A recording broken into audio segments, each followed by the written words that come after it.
Belakangan ini, ada pertanyaan besar yang muncul. Apa Indonesia bisa jadi penengah konflik antara Iran dan Israel? Nah, di tengah harapan itu, ada satu suara yang justru sangat-sangat skeptis. Suara itu datang dari pengamat politik Rocky Gerung. Yuk kita coba bedah bareng-bareng, kenapa sih dia bisa berpikir begitu? Pertanyaannya kan bukan main-main ya. Ini salah satu konflik paling rumit di dunia, dengan akar masalah yang, dalam sekali. Jadi, mungkinkah Indonesia benar-benar bisa membawa perubahan? Kita akan coba lihat masalah ini dari sebuah sudut pandang yang mungkin sedikit menusuk. Oke, kita langsung masuk ke intinya ya. Sikap skeptis dari Rocky Gerung. Sebenarnya apa sih yang bikin dia segitu ragunya? Nah, ini dia dasarnya. Jelas sekali tertulis di sini. Rocky Gerung sama sekali nggak yakin Indonesia punya kapasitas untuk mendamaikan Amerika dengan Iran. Apalagi dengan Israel. Ini adalah fondasi dari semua argumennya. Menurut Gerung, ada satu hal fundamental yang harus dipahami dulu, yaitu perbedaan antara permainan dan permusuhan mutlak.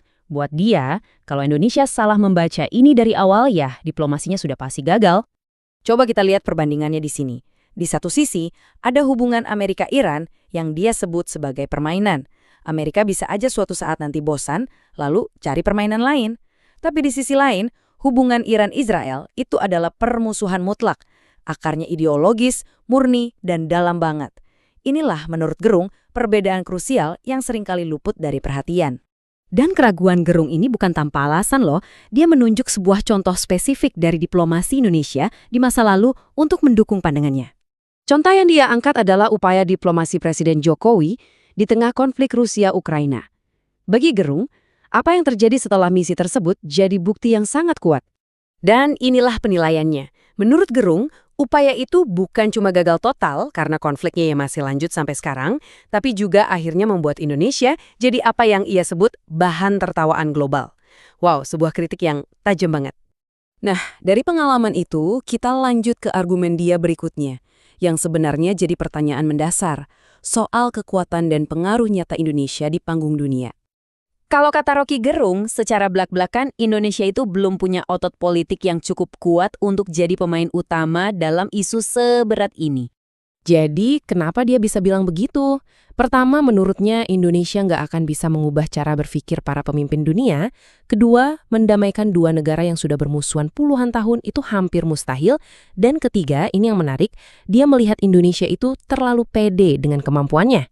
Poin ini membawa kita ke bagian paling inti dari seluruh kritik Rocky Gerung. Cara dia melihat semua upaya diplomasi ini cukup menohok. Dan ini dia puncaknya. Menurut dia, diplomasi semacam ini tuh bukan untuk mencari solusi nyata, tapi lebih mirip sebuah pertunjukan panggung. Tujuannya bukan perdamaian, tapi panggung itu sendiri, sebuah diplomasi demi citra. Oke, jadi kalau kita simpulkan, ada 4 pilar utama dalam kritik Rocky Gerung. 1. Salah memahami natur konflik.